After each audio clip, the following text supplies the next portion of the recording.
Hello children, how are you? Hope all of us are doing good. Now the topic that we will study today is friction.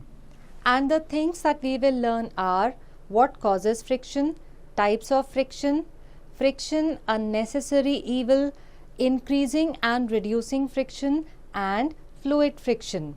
Now you have studied about many effects of force in the previous chapter. A force changes the state of an object. If it is in rest position, it can be set in motion, or if it is in motion, it can be brought back into rest position by applying a force. If a ball is made to roll on the floor, it will slow down and come to rest after some time. It is due to the presence of a contact force that provides resistance to the movement of the ball. This opposing force is called the frictional force or friction. तो हमने पहले क्या पढ़ा था जब हमने force के बारे में पढ़ा था कि जब हम फोर्स अप्लाई करते हैं तो हम सबसे पहले तो ऑब्जेक्ट की शेप चेंज कर सकते हैं और दूसरा ऑब्जेक्ट की जो स्टेट है उसको भी चेंज कर सकते हैं. अगर वो रेस्ट की पोजीशन में है तो हम उसको मोशन में ला सकते हैं. अगर कोई ऑब्जेक्ट ऑलरेडी मोशन की पोजीशन में है तो हम फोर्स अप्लाई करके उसको रेस्ट की पोजीशन पर ला सकते हैं. अगर एक बॉल को हम फ्लोर पे रोल करते हैं तो वो रोल करते करते पहले धीरे होती है और धीरे धीरे वो बिल्कुल रेस्ट की पोजीशन में आ जाती है. अब ऐसा इसलिए होता है क्योंकि जो बॉल की सरफेस है और जो फ्लोर की सरफेस है इनके बीच में एक रेजिस्टेंस पैदा होती है और इस अपोजिंग फोर्स को कहा जाता है फ्रिक्शनल फोर्स या फिर फ्रिक्शन. अब फ्रिक्शन जो है वो तभी एक्ट करती है जब दो सरफेसेस आपस में रब करती हैं यानी कि रगड़ खाती हैं और जो किसी भी एक ऑब्जेक्ट की मोशन की डायरेक्शन होती है ये जो फोर्स है उससे ऑपोजिट डायरेक्शन में काम करती है. Now let us see what causes friction. If you see the texture of any surface with a microscope, it might be possible that you find some irregularities present in it. अब ये irregularities क्या होती हैं? ये होती हैं जैसे ये grooves और ये ridges. ये जब दो surfaces आपस में contact में आती हैं तो इनकी जो irregularities हैं ये आपस में interlock हो जाती हैं. Now to make an object set in motion, one has to overcome these irregularities and apply a force equal to the frictional force. ताकि एक ऑब्जेक्ट दूसरे सरफेस के ऊपर मोशन में आ सके तो हमें जो इनका फ्रिक्शनल फोर्स है जो इनकी इररेगुलरिटीज़ की वजह से डेवलप होता है उसके इक्वल एक फोर्स अप्लाई करना पड़ता है ताकि ऑब्जेक्ट मूव करे. So when one surface moves over another, these grooves and ridges interlock with each other. This interlocking of the surface forbids further movement, giving rise to friction.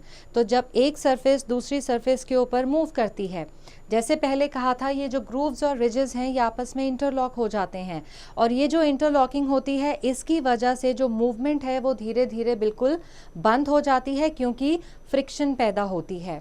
Now let us look at the factors on which frictional force depends. Now frictional force depends on two main factors: the nature of the surface in contact and the weight of the sliding body. मतलब कि जो आपकी surfaces जो आपस में contact में हैं उनकी nature कैसी है और जो एक body दूसरी surface के ऊपर slide कर रही है उसका weight कितना है.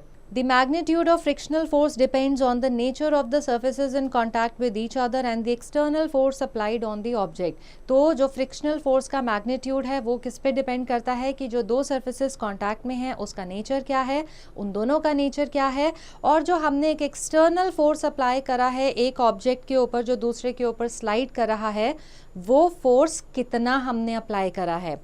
जो हम एक्सटर्नल फोर्स अप्लाई करते हैं वो किस चीज़ पे डिपेंड करता है? वो डिपेंड करता है कि जो वेट है ऑब्जेक्ट का जिसके ऊपर हमने फोर्स अप्लाई करा है वो कितना है. तो अगर ऑब्जेक्ट का वेट ज़्यादा है तो हमें ज़्यादा फोर्स अप्लाई करना पड़ेगा ताकि जो फोर्स ऑफ फ्रिक्शन है उसको ओवरकम किया जा सके और मूवमेंट हो सके. Let us do it. So take a ball and roll it on different horizontal surfaces like the rough ground, carpet, smooth marble surface and the glass surface. Make sure that the force applied to roll the ball in different cases is the same. Now note down the distances covered by the ball on different surfaces. Now do this activity using a wooden plank as a sloping surface. Allow the ball to roll down from the top of the slope. Now the ball moves farthest on glass surface in both the cases, as we will see later. So repeat all the surfaces as said earlier or given above and make the ball move across them from the slope. You will notice that in each case the ball moves farthest on the glass surface and covers shortest distance on the rough ground surface. Now let us see how the frictional forces differ for different surfaces. जब अलग अलग surfaces हैं तो उनकी वजह से frictional force कैसे अलग अलग develop होता है. Now let us see how the frictional forces differ for different surfaces. जब हम अलग या different type के material लेते हैं तो जो magnitude of resistance यानी कि friction होता है वो इन सभी materials के लिए different होता है, अलग अलग होता है. जितनी सरफेस स्मूथ होगी उतना कम फ्रिक्शन होगा और जितनी सरफेस रफ होगी उतना ज़्यादा फ्रिक्शन डेवलप होगा. Thus we can say that the force of friction depends on the nature of the surfaces in contact. कि जो surfaces आपस में contact में हैं उन दोनों surfaces के nature पे depend करता है कि force of friction कितना develop होता है. Now let us look at types of friction. So depending upon the nature of surfaces and the magnitude of forces applied on an object, the force of friction can be divided into 3 different categories. अब हमारी जो surfaces contact में हैं उनकी nature क्या है और किसी object जिसको हमने motion में लाना है उसके ऊपर हमने कितने magnitude का force apply करा है. इन चीज़ों को ध्यान में रखते हुए हम friction को 3 categories में divide कर सकते हैं. Static friction, kinetic or sliding friction and rolling friction. Now the friction that comes into play when the objects are at rest relative to each other is known as static friction. जब दो object जो आपस में contact में हैं अगर एक दूसरे की रिस्पेक्ट में रेस्ट की पोजीशन में हैं तो जो फ्रिक्शन इनके बीच में डेवलप होता है उसे स्टैटिक फ्रिक्शन कहा जाता है. The maximum friction that balances the force applied to a body resting on a solid surface so that the body does not move is called limiting force. तो जो हम फोर्स अप्लाई करते हैं जिसके बावजूद कोई एक सॉलिड बॉडी जो एक सॉलिड सरफेस के ऊपर रेस्टिंग पोजीशन में है और वो मूव नहीं करती है तो उसको हम लिमिटिंग फ्रिक्शन कहते हैं. अगर हम थोड़ा सा ज़्यादा फोर्स अप्लाई करें लिमिटिंग फ्रिक्शन से ज़्यादा तो हमारी जो ऑब्जेक्ट्स हैं फॉर एग्जाम्पल अगर हमने लगेज बैग को खींचा जब तक हम उस पर उतना फोर्स अप्लाई कर रहे हैं कि वो मूव नहीं कर रहा तो वो लिमिटिंग फ्रिक्शन है. लेकिन जहाँ पे हमने लिमिटिंग फ्रिक्शन से थोड़ा सा ज़्यादा फोर्स अप्लाई करा कि वो मूव करना शुरू हो गया और वो जो नीचे की सरफेस है उसके ऊपर उसके व्हील स्लाइड कर रहे हैं कांस्टेंट स्पीड पे तब जो फ्रिक्शन होता है उसको कहा जाता है sliding friction. Now you will see that the force required to keep a body in motion is less than the force required to start the motion.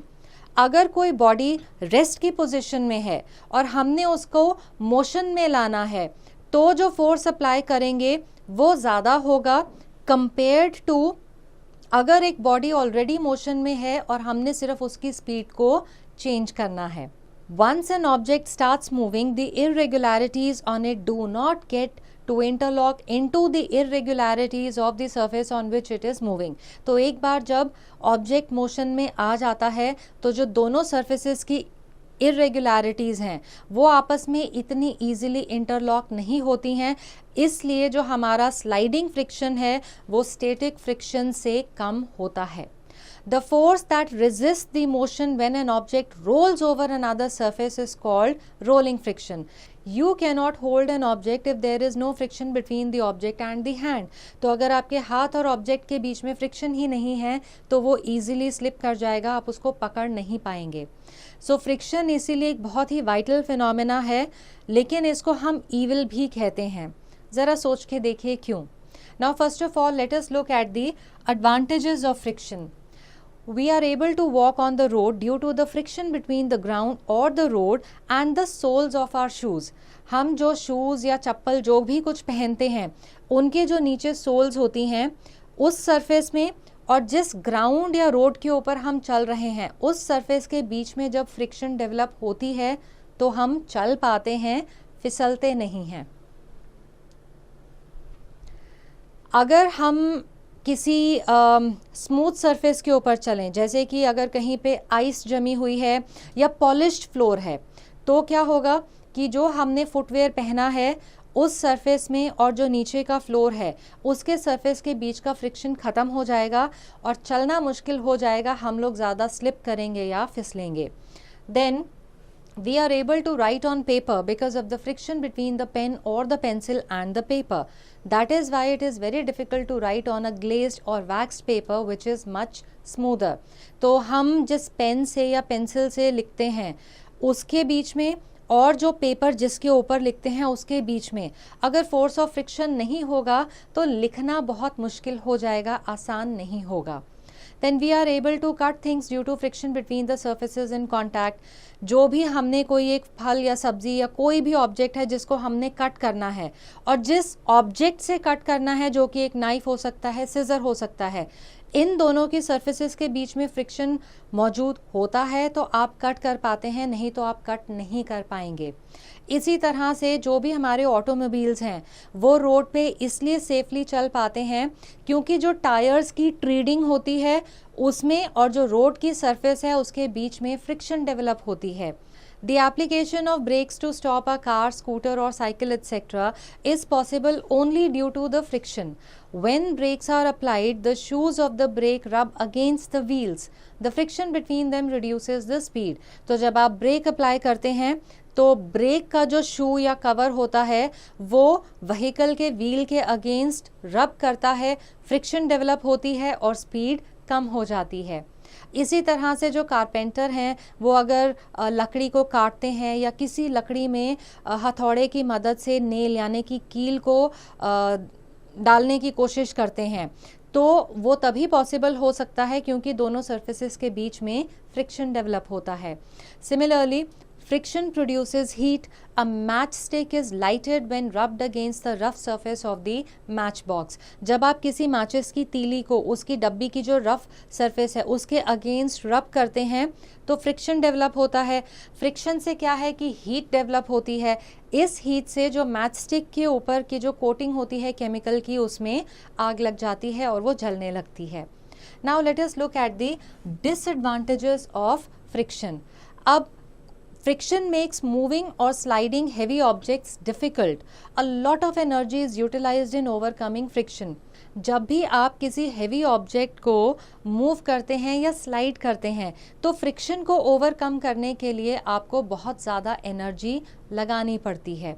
इसी तरह से जो हमारे बाइसिकल के टायर्स हैं वो कुछ सालों के बाद हम देखते हैं कि पुराने और घिसे हुए लगते हैं। ऐसा इसलिए होता है कि जब दोनों सरफेसेस आपस में रब करती हैं फ्रिक्शन डेवलप होता है और ये जो फ्रिक्शन है इन सरफेसेस को थोड़ा सा घिसा देता है। इसीलिए चाहे टायर्स हों या हमारे शूज़ के सोल्स हों या मशीन के कोई पार्ट्स हों, सब में कुछ टाइम के बाद फ्रिक्शन की वजह से थोड़ा सा हम वेयर एंड टियर देखते हैं। Friction causes the moving parts in a machinery and automobile to heat up. A large amount of fuel is wasted while running machines to overcome friction. जब भी कोई मशीनरी चल रही होती है तो उसके जो अलग अलग पार्ट्स हैं उनके बीच में फ्रिक्शन डेवलप होता है, उससे हीट जनरेट होती है और जो हमारी मशीन का फ्यूल है वो फिर ज़्यादा लगता है। Now let us look at increasing and reducing friction. So increasing friction. Friction between two surfaces can be increased by making one of the surfaces rough. अगर हमें किन्हीं दो surfaces के बीच में friction बढ़ानी है तो हम उनमें से किसी एक surface को ज़्यादा rough बना सकते हैं। जैसे कि जो हमारे स्पोर्ट्स शूज़ के नीचे सोल्स हैं उनके जो ग्रूव्स हैं उनको बढ़ा देने से शूज़ और ग्राउंड के बीच का फ्रिक्शन बढ़ जाता है। इसी तरह जो व्हीकल्स के टायर्स होते हैं उनकी ट्रीड्स या ग्रूव्स जो हैं उनको बढ़ा देने से टायर और रोड के बीच की फ्रिक्शन हम बढ़ा देते हैं। जो हमारे ब्रीफ केसेस और बैग्स हैं इनके जो स्ट्रैप्स हैं जिनसे हम इनको पकड़ते हैं इनको भी ज़्यादा रफ बनाया जाता है ताकि ये हमारे हाथ से या शोल्डर से बड़े इजीली स्लिप ना करें, फिसले नहीं। इसी तरह से जो वेट लिफ्टर्स हैं या जो जिमनास्ट्स हैं वो अपने हाथों पे चॉक पाउडर लगाते हैं ताकि उनके हाथों की जो ग्रिप है वेट्स के ऊपर या कोई बार वगैरह पकड़ना है तो वो फ्रिक्शन इंक्रीज हो जाए. Now let us look at reducing friction. Although friction is useful in many ways, it causes wear and tear of an object which is not desirable as it reduces its life. तो किसी भी चीज़ की अगर जो हम इस्तेमाल कर रहे हैं उसकी टाइम स्पैन कम हो जाता है क्योंकि वो घिस जाता है यूज़ करने से फ्रिक्शन की वजह से, तो ये चीज़ तो हमें नहीं चाहिए. तो इस फ्रिक्शन को हम काफ़ी सारे तरीक़ों से कम कर सकते हैं. Let's see how. So oiling or applying grease on parts of a machinery reduces friction and makes them work smoothly without any wear and tear. जो मशीनरी के पार्ट्स हैं जब उसमें हम उन पार्ट्स में हम ऑयल लगाते हैं या ग्रीस अप्लाई करते हैं तो जो मशीन में अलग अलग पुर्जे या पार्ट्स होते हैं उनके बीच में जब हम ऑयल या ग्रीस अप्लाई करते हैं तो दो सरफेसेस के बीच की फ्रिक्शन को कम कर देते हैं, वो ज़्यादा स्मूथली काम करते हैं और वेयर एंड टेयर फिर नहीं होता. अब ये जो ऑयल या फिर ग्रीस है इनमें ग्रेफाइट होता है जो मशीन के जो मूविंग पार्ट्स हैं उनमें अप्लाई किया जाता है. इससे क्या होता है कि जो दो सरफेसेस हैं उनके बीच में एक बड़ी थिन सी लेयर फॉर्म हो जाती है तो दोनों सरफेसेस आपस में एक दूसरे से रब नहीं करती. इंटरलॉकिंग जो होती है उन सरफेसेस की इरेगुलरिटीज़ की वो ख़त्म हो जाती है. इससे मशीन की जो काम करने की एफिशिएंसी है वो भी बढ़ जाती है, हीट जो है वो भी कम बनती है. तो substances that reduce friction are known as lubricants. तो ये सारे ऑयल, ग्रीस, ग्रेफाइट वगैरह जो हम यूज़ करते हैं जिससे कि फ्रिक्शन को हम कम करते हैं इन्हें हम कहते हैं lubricants. Then use of ball bearings instead of non-moving metal to metal contact in fans and machinery further reduces the friction as sliding friction is transformed into rolling friction. हमने पढ़ा था कि स्लाइडिंग फ्रिक्शन जो है उसका force rolling friction से ज़्यादा होता है. तो अगर हम जो non moving metal to metal contact है फैंस या मशीनरी का उसको कम करने के लिए वहाँ पे बॉल बेयरिंग्स यूज़ करते हैं तो हम स्लाइडिंग फ्रिक्शन को रोलिंग फ्रिक्शन में ट्रांसफॉर्म कर देते हैं. इसी तरह से आपने देखा होगा कैरम बोर्ड खेलते टाइम आप टैल्कम पाउडर का यूज़ करते हैं बोर्ड के ऊपर, वो इसलिए ताकि फ्रिक्शन को आप कम कर सकें और जो आपके डाइसेस हैं वो इजीली स्लाइड कर सकें. Now let us look at fluid friction. When an object moves through a fluid, a liquid or a gas, its surface comes into contact with the particles of the fluid. कोई भी object जब किसी liquid या gas के बीच में से move करता है तो उस ऑब्जेक्ट की जो सरफेस है वो उस फ्लूइड, चाहे वो लिक्विड हो चाहे वो गैस हो, उसके पार्टिकल्स के कांटेक्ट में आता है. अब इसके वजह से फ्रिक्शन क्रिएट होती है. जो फ्रिक्शनल फोर्स एक फ्लूइड में और एक ऑब्जेक्ट के बीच में क्रिएट होती है मूवमेंट की वजह से उसे हम ड्रैग कहते हैं. Now drag acts in the direction opposite to that of the motion of the object. तो ऑब्जेक्ट जिस डायरेक्शन में मूव कर रहा है ड्रैग उसके ऑपोजिट डायरेक्शन में क्रिएट होता है. So when an object moves through air और a liquid it has to cut through the fluid to move forward.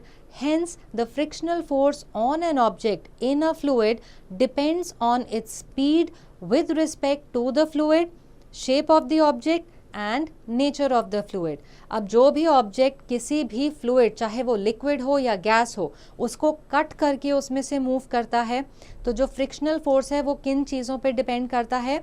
जो ऑब्जेक्ट है उसकी स्पीड क्या है, उस ऑब्जेक्ट की शेप क्या है और जिस फ्लूइड में से वो मूव कर रहा है उसका नेचर क्या है.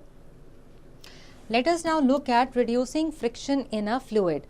All vehicles, whether it is a submarine or an aeroplane, are designed to have streamlined shapes which reduce fluid friction. A streamlined shape offers least resistance while moving through a fluid. The streamlined shape is analogous to the shape of a fish. तो कोई भी object जब किसी fluid के बीच में से move करता है तो उसकी ऑब्जेक्ट की जो शेप है वो स्ट्रीमलाइंड होती है. अब ये स्ट्रीमलाइंड शेप क्या है? आगे और पीछे से नैरो होती है और बीच में से ये थोड़ी सी ब्रॉड या फिर वाइड होती है.